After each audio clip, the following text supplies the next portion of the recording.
workshop manunungod sa agroforestry ang ginibo day pasana nahahaloy. Aktibong nagpartisipar digdian mga benepisyaryo kan Libmanan Pulantuna Watershed Management Project na pigpondohan kan World Bank. Matapos ang training nagtukad sinda sa pamitisan kan bulod na porsyon kan Barangay Panikwason syudad ni Naga. Praktikal na ginibo digdi ang mga nanudan kan partisipante sa A-frame contouring as in upland farm planning.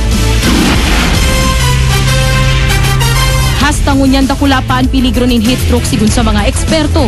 Pinakapotensyal na maapektaran subot kay niyan mga personang may helang sa kublit asin puso, obese o sobra antibang sa edad asinan mga pirming nagiinom nin arak asin may caffeine. Pinaliwanag ang mga ini sa sarong seminar sa syudad ni Naga ni Dr. Tony D.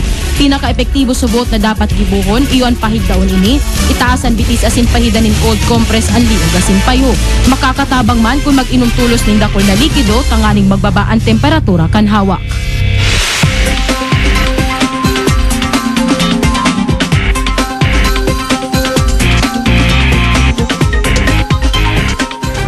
Philippine Coast Guard Bicol mahigot na ang preparasyon katakod kan pagdagsa kan mga pasahero pagburukasan kan klase. Nagpapatrol Thea Omelan.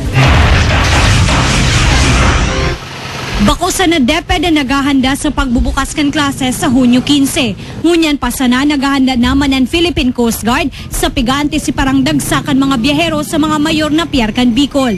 Mabugtakliwatan Coast Guard nin mga passenger assistance center sa mga pier, partikularmente ang mga darakulang pier, Siring kan Pilar, Matnoga, Tabaco City. Nagdadagdag tayo ng mga personnel.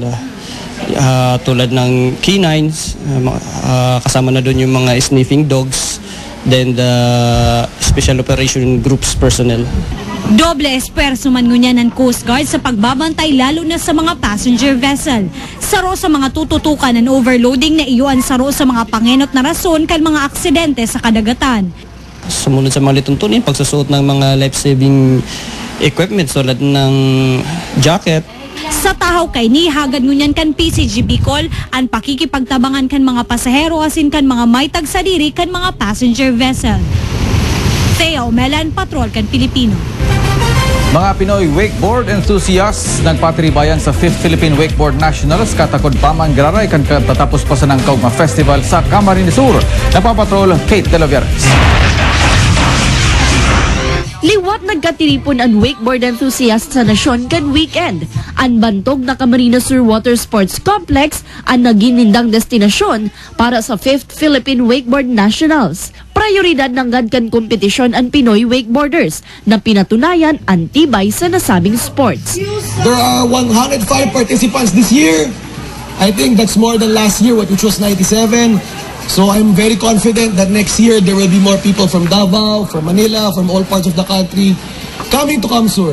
Napahanga ng gad ang mga paradalan sa ipigbidang tricks o exhibition kan partisipantes. Magin ang foreign wakeboarders na pabilib sa saindang tibay. Angat man ang mga kaakian na giedad 3 sa pababa.